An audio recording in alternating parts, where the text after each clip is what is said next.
প্রিয় পঞ্চম শ্রেণীর শিক্ষার্থী বন্ধুরা, আজকে আমরা গণিত বইয়ের অধ্যায় ৩ পৃষ্ঠা নম্বর ৪০ গুণনীয়ক শিখব। এর আগে আমরা গুণিতক শিখেছিলাম, আজকে আমরা গুণনীয়ক শিখব। তো প্রথমে আমরা ভালো করে জেনে নেই যে গুণনীয়ক কি। গুণনীয়ক কাকে বলে?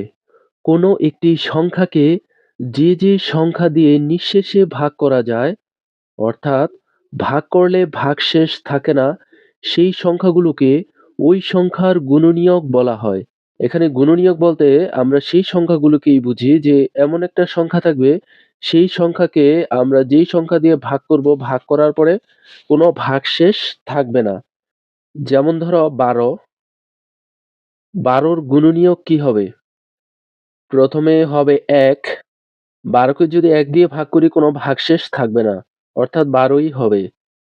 তারপরে হবে ২, ২ একে ২, ২ দোকানে ৪, ৩ দোকানে ৬, ৪ দোকানে ৮, ৫ দোকানে ১০, ৬ দোকানে ১২। ১২কে যদি ২ দিয়ে ভাগ করি কোনো ভাগশেষ থাকবে না। এই যে দেখো, ১২কে আমরা ২ দিয়ে ভাগ করলাম, ৬ দ্বিগুণে ১২, ভাগশেষ ০। এখানে কিন্তু কোনো ভাগশেষ থাকলো না। তো ২। এবার ৩ দিয়ে দেখি যায় কিনা, ৩ একে ৩, ৩ দুগুণে ৬, ৩ তিরিকে ৯, ৩ চারে ১২, ৩। দেখি এই যে ১২কে যদি আমরা ৩ দিয়ে ভাগ করি, ৩ চারে ১২। দেখো ভাগশেষ ০, তাহলে কোনো ভাগশেষ থাকলো না। এবার কিন্তু এটাকে আমরা ৪ দিয়েও ভাগ করতে পারি। ৪ একে ৪, ৪ দুগুণে ৮, ৩ চারে ১২।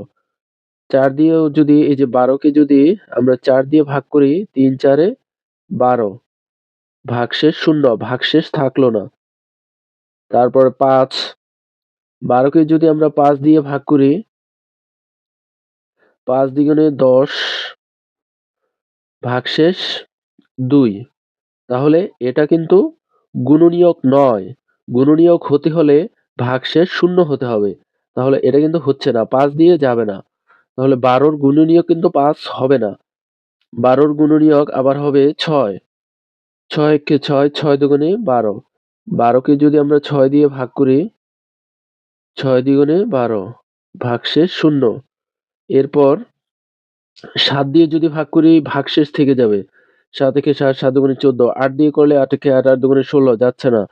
৯ দিয়ে করলে ৯ একে ৯, ৯ দ্বিগুণে ১৮, তাও যাচ্ছে না। তাহলে ১২কে আবার আমরা ১২ দিয়ে ভাগ করতে পারবো। যেমন এই যে ১২কে যদি ১২ দিয়ে ভাগ করি, ১২ একে ১২, কোনো ভাগশেষ থাকবে না। এখানে ১২র গুণনীয়ক তাহলে কি হলো? ১, ২, ৩, ৪, ৬, ১২। সংজ্ঞাটা আরেকবার একটু বুঝে নেই। কোনো একটি সংখ্যাকে যে সংখ্যা দিয়ে নিঃশেষে ভাগ করা যায়, অর্থাৎ ভাগ করলে ভাগশেষ থাকে না। এই যে যেমন ১২র জন্য ১, ২, ৩, ৪, ৬, ১২। সেই সংখ্যাগুলোকে ওই সংখ্যার গুণনীয়ক বলে। এই যে এই সংখ্যাগুলোকে এই যে ১২র গুণনীয়ক বলে। এই যে সেই সংখ্যাকে ওই সংখ্যার গুণনীয়ক বলে। এটা জাস্ট একটা উদাহরণ দিলাম। তো আস্তে তোমরা আরো ভালো করে বুঝতে পারবে যে গুণনীয়ক কাকে বলে।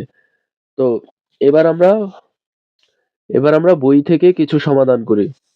এই যে যেমন ১ নম্বরটি আছে, নিচের ছকের গুণনীয়কগুলো গোল দ্বারা চিহ্নিত করি। এবার দেখো ৮ এর গুণনীয়ক, এখানে ১, ২, ৩, ৪, ৫, ৬, ৭, ৮ দেওয়া আছে। এখানে ৮ এর গুণনীয়ক কয়টা হবে? গুণিতক কিন্তু অসীম, এটা কিন্তু চলতেই থাকে। কিন্তু গুণনীয়ক এটা কিন্তু অসীম নয়, এটা একটা পর্যায়ে থেমে যায়। গুণনীয়ক কিন্তু ২ টা হতে পারে, ৩ টা হতে পারে, ৪ টা হতে পারে। একটা পর্যায়ের পর গুণনীয়ক আর এগোবে না। কিন্তু গুণিতক আমরা যে আগে করেছিলাম, গুণিতক কিন্তু সেটা অসীম। যাই হোক, ৮ এর গুণনীয়ক। ৮ এর গুণনীয়ক এখানে হবে ৮, কারণ ৮ কে যদি আমরা ১ দিয়ে ভাগ করি কোনো ভাগশেষ থাকবে না। ২, ৮ কে যদি আমরা ২ দিয়ে ভাগ করি কোনো ভাগশেষ থাকবে না। ৪ দ্বিগুণে ৮। ৩ কে ৮ কে যদি আমরা ৩ দিয়ে ভাগ করি, ৩ একে ৩, ৩ দুগুণে ৬, ৩ তিরিকে ৯। এটা কিন্তু ভাগশেষ থেকে যাবে। তাই ৮ এর গুণনীয়ক কিন্তু ৩ হবে না। ৪, ৮ কে যদি আমরা ৪ দিয়ে ভাগ করি, ৪ একে ৪, ৪ দ্বিগুণে ৮। কোনো ভাগশেষ থাকবে না। তাহলে ৮ এর গুণনীয়ক ৪। ৫ দিয়ে ভাগ করলে ভাগশেষ থাকবে। তাহলে ৫ হবে না। ৮ কে যদি ৬ দিয়ে ভাগ করি ভাগশেষ থাকবে। এটাও হবে না। ৮ কে যদি ৭ দিয়ে ভাগ করি ভাগশেষ থাকবে। এটাও হবে না। ৮ কে যদি ৮ দিয়ে ভাগ করি কোনো ভাগশেষ থাকবে না। ৮ একে ৮। তাহলে ৮ এর গুণনীয়ক এখানে আমরা কয়টি পেলাম? এই যে ১, ২, ৪, ৮। ৮ এর গুণনীয়ক হচ্ছে ৪ টি। এবার ৯ এর গুণনীয়ক। ৯ এর গুণনীয়ক ৯ কে যদি ১ দিয়ে ভাগ করি ভাগশেষ থাকবে না। ৯ একে ৯। ৯ কে যদি ২ দিয়ে ভাগ করি ভাগশেষ থাকবে। তাই এটা হবে না। ৯ কে যদি ৩ দিয়ে ভাগ করি ৩ একে ৩, ৩ দুগুণে ৬, ৩ তিরিকে ৯। কোনো ভাগশেষ থাকবে না। তাহলে ৯ এর গুণনীয়ক ৩। ৪ দিয়ে ভাগ করলে ভাগশেষ থাকবে। ৫ দিয়ে ভাগ করলে ভাগশেষ থাকবে।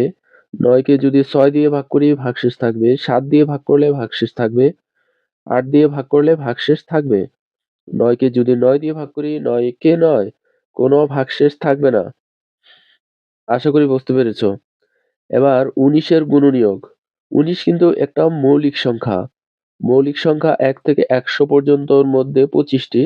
তো এটা যদি তোমাদের জানা থাকে তাহলে বুঝতে কিন্তু খুবই সহজ হবে। তো আমরা জানি ১৯ হচ্ছে মৌলিক সংখ্যা। আর মৌলিক সংখ্যাকে ১ এবং ওই সংখ্যা ছাড়া কোনো কিছু দিয়ে ভাগ করলে আর মিলে না। ১৯ কে আমরা ১ দিয়ে ভাগ করলে মিলাতে পারবো। কিন্তু ২, ৩, ৪ এখানে আর কোনো সংখ্যা দিয়েই ভাগ করে মিলাতে পারবো না। ভাগশেষ থেকে যাবে। ১৯ কে আমরা ১ দিয়ে ভাগ করলে মিলবে আর ১৯ দিয়ে ভাগ করলে মিলবে। তাই ১৯ একটি মৌলিক সংখ্যা। মৌলিক সংখ্যাকে ১ এবং ওই সংখ্যা দিয়ে ভাগ করলে ভাগশেষ থাকে না। সামনের দিকে যখন আমরা গসাগু অঙ্ক করব তখন এই গুণিতকটা কিন্তু খুবই প্রয়োজন হবে। যে এবার দেখো এই যে নিচের সংখ্যাগুলোর গুণনীয়ক লিখি। তো এখানে বক্স আছে সেই অনুযায়ী আমরা এখানে গুণনীয়ক লিখব। ১৪। প্রথমে আমরা ২ দিয়েই চেষ্টা করব। যদি না যায় ৩ দিয়ে, ৩ দিয়ে না গেলে ৪ দিয়ে আমরা এইভাবে এগোতে থাকবো। তাহলে ১৪ কে আমরা যদি ২ দিয়ে ভাগ করি ৭ দ্বিগুণে ১৪। তাহলে এখানে হবে ২ আর এখানে হবে ৭। এবার এটা হচ্ছে ১৮। তাহলে প্রথমে আমরা কিন্তু ২ দিয়ে ভাগ করব এবং এটা কিন্তু ২ দিয়ে ভাগ করলে মিলবে। কারণ কোন সংখ্যার শেষে যদি ০, ২, ৪, ৬, ৮ থাকে তাহলে সেই সংখ্যাকে ২ দিয়ে ভাগ করলে মিলে। এবং এই ১৮ কে যদি আমরা ২ দিয়ে ভাগ করি ৯ দ্বিগুণে ১৮। তাহলে এখানে হবে ২ আর এখানে হচ্ছে ৯। এবার ৯ কে কি ২ দিয়ে ভাগ করলে মিলবে? মিলবে না। ৯ কে আমরা যদি ৩ দিয়ে ভাগ করি তাহলে ৩ তিরিকে ৯। তাহলে এখানে হবে ৩, এখানে হবে ৩। এবার আমরা ৩ নাম্বারটি করি। ২৪। ২৪ কে যদি আমরা ২ দিয়ে ভাগ করি, সবার প্রথমে ২ দিয়েই করতে হবে এবং এটা ২ দিয়ে ভাগ করলে মিলবে কারণ এখানে ৪ আছে। ১২ দ্বিগুণে ২৪। এখানে ২ আর এখানে হবে ১২। ২৪ কে ২ দিয়ে ভাগ করলে ১২ হবে। ১২ দ্বিগুণে ২৪। এবার ১২ এটাকে আমরা ভাঙবো। ১২ কে যদি ২ দিয়ে ভাগ করি ৬ দ্বিগুণে ১২। তাহলে এখানে হবে ২ আর এখানে হবে ৬।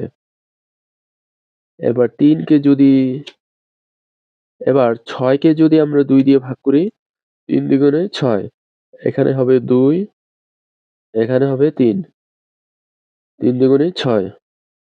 আশা করি বুঝতে পেরেছ। আজকের মতো এ পর্যন্তই। পরবর্তী ভিডিও পেতে চ্যানেলটি সাবস্ক্রাইব করে পাশে থাকা বেল আইকনটি বাজিয়ে দিও। ধন্যবাদ।